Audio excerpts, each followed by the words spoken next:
Hello guys, आज एक video बना रहे हैं क्लास 11 के कॉन्सेप्ट के ऊपर और आपके एग्जाम आने वाले हैं अब, तो उससे रिलेटेड ही वीडियो है। बहुत इंपॉर्टेंट वीडियो है, आपके लिए बहुत बेनिफिशियल है।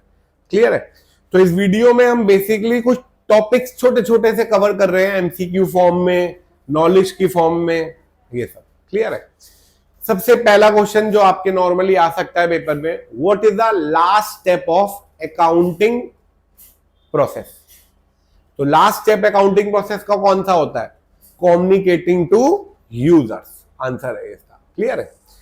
एक क्वेश्चन ये आ सकता है कि अकाउंटिंग प्रोसेस क्या होती है। तो अकाउंटिंग प्रोसेस क्या होता है? पहले आइडेंटिफाई करना, रिकॉर्डिंग करना जर्नल में, फिर क्लासिफाई करना, इसे लेजर पोस्टिंग बोला जाता है, फिर समराइजिंग करना। क्लियर है? फिर एनालाइज और इंटरप्रिटेट करना, और लास्ट में कम्युनिकेटिंग टू यूजर्स। क्लियर है? लेकिन इसके भी कुछ पार्ट है जो अप टू क्लासिफाइंग, उसे बुक कीपिंग बोला जाता है। रिकॉर्डिंग और क्लासिफाइंग तक को बुक कीपिंग बोला जाता है। क्लियर?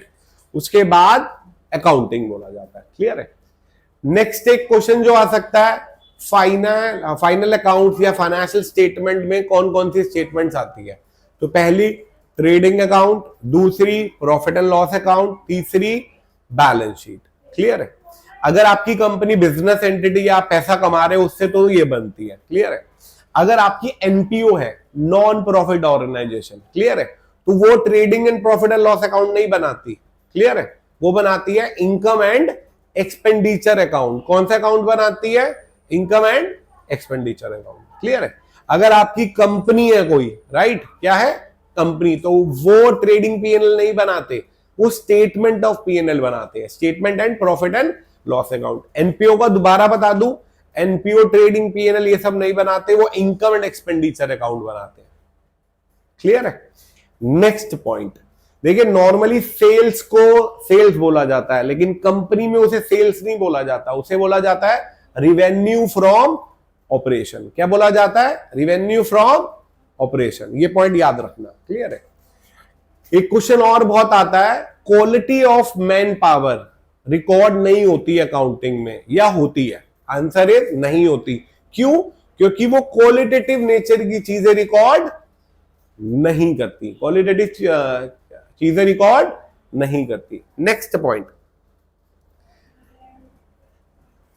अकाउंटिंग का एक कॉन्सेप्ट और होता है इंटरनल लायबिलिटी। इंटरनल लायबिलिटी किसे बोला जाता है? कैपिटल को इंटरनल लायबिलिटी बोला जाता है। क्लियर है? किसे बोला जाता है? कैपिटल को इंटरनल लायबिलिटी बोला जाता है। नेक्स्ट, दो तरीके के डिस्काउंट होते हैं, ट्रेड डिस्काउंट और कैश डिस्काउंट। ये भी पूछ सकता है कि ट्रेड डिस्काउंट कब होता है, कैश डिस्काउंट कब होता है। ट्रेड डिस्काउंट दिया जाता है चीजों को बल्क में बेचने के लिए। क्लियर है? और कैश डिस्काउंट दिया जाता है अर्ली पेमेंट करने के लिए। ये पॉइंट याद रखना। क्लियर है? उसके बाद नेक्स्ट स्टेप, इंसॉल्वेंट पर्सन कौन होता है? इंसॉल्वेंट पर्सन वो होता है जो अपने डेब्ट्स पे करने के लिए अनेबल होता है। क्लियर है? अगला एक क्वेश्चन और भी बहुत आता है, रिवेन्यू एक्सपेंडिचर, कैपिटल एक्सपेंडिचर और deferred revenue expenditure. Revenue expenditure वो होता है जो आपको मैक्सिमम 1 साल तक के बेनिफिट देता है। आप एम्प्लॉयज को सैलरी पे करते हो, वो काम करते हैं। क्लियर है? इसे एक्सपेंसिव भी बोला जाता है। तो जितने तरीके के एक्सपेंस होते हैं वो रिवेन्यू एक्सपेंडिचर होते हैं। क्लियर है? कैपिटल एक्सपेंडिचर होता है जो आपको लॉन्ग टर्म बेनिफिट देता है, जैसे आपने कोई फिक्स एसेट खरीद ली या आपने कोई लोन की रीपेमेंट करी, वो भी कैपिटल एक्सपेंडिचर है। क्लियर है? नेक्स्ट, डेफर्ड रेवेन्यू एक्सपेंडिचर, जो आएगा ही आएगा। डेफर्ड रेवेन्यू एक्सपेंडिचर वो एक्सपेंडिचर होता है जो आपको 1 साल से ज्यादा बेनिफिट देता है और आप एक साथ पैसे दे देते हो। इसका बेस्ट एग्जांपल है, आपने कोई एडवर्टीजमेंट करवाई 5 सालों के लिए और 5 साल के लिए उसने 5 लाख रुपए लिए, तो ईयरली 1 लाख 1 लाख 1 लाख लिया। क्लियर है? तो पहले साल आपकी एडवर्टीजमेंट 1 लाख हुई, बची कितनी? 4 लाख रुपए। तो इस पूरे कॉन्सेप्ट को डेफर्ड रेवेन्यू एक्सपेंडिचर बोला जाता है। क्लियर है?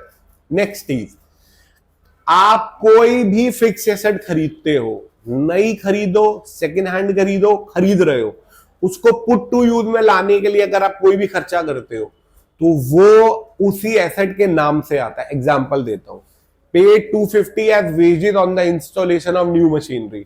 आपने नई मशीन खरीदने के लिए इंस्टॉलेशन चार्जेस पे करे, तो वो जरूरी थे उसे पुट टू यूज में लाने के लिए, तो वो वेजेस के नाम से नहीं आएगा, मशीनरी के नाम से आएगा। क्लियर है? ऐसे ही आपने कैरेज पे करा उसके लिए तो वो भी मशीनरी के नाम से आएगा। बट अगर आपने गुड्स खरीदी, क्या खरीदी? गुड्स, उस टाइम पे आपने कैरेज पे करा तो याद रखना वो कैरेज के नाम से आएगा, परचेज के नाम से नहीं आएगा। ये पॉइंट क्लियर रखना। क्लियर है?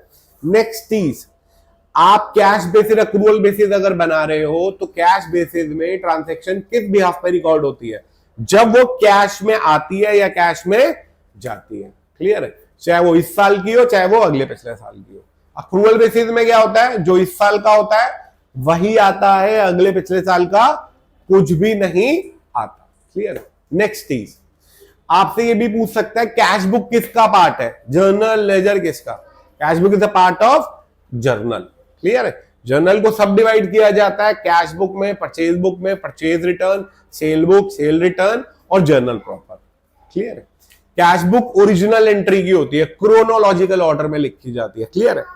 अगला आता है लेजर। क्या होता है? Ledger is a principal book. Accounting process में मैंने आपको बताया था ना, क्लासिफाइंग, पोस्टिंग बोला जाता है, पोस्टिंग इनटू लेजर। क्लियर है? अगला आपसे ये पूछ सकता है अर्थमेटिकल एक्यूरेसी के लिए कौन सी चीज बनाई जाती है? ट्रायल बैलेंस बनाया जाता है, कैश बुक बनाई जाती है, जर्नल बनाया जाता है, लेजर बनाया जाता है। क्या? तो आंसर है ट्रायल बैलेंस। क्लियर है? और वो एक स्टेटमेंट होती है अर्थमेटिकल एक्यूरेसी जानने के लिए। क्लियर है? आपसे पूछो कोई फाइनेंशियल पोजीशन के लिए आप कौन सी चीज बनाते हो? Balance sheet. क्या बनाते हो? Balance sheet. नेक्स्ट चीज, अगर आप कैश बुक बना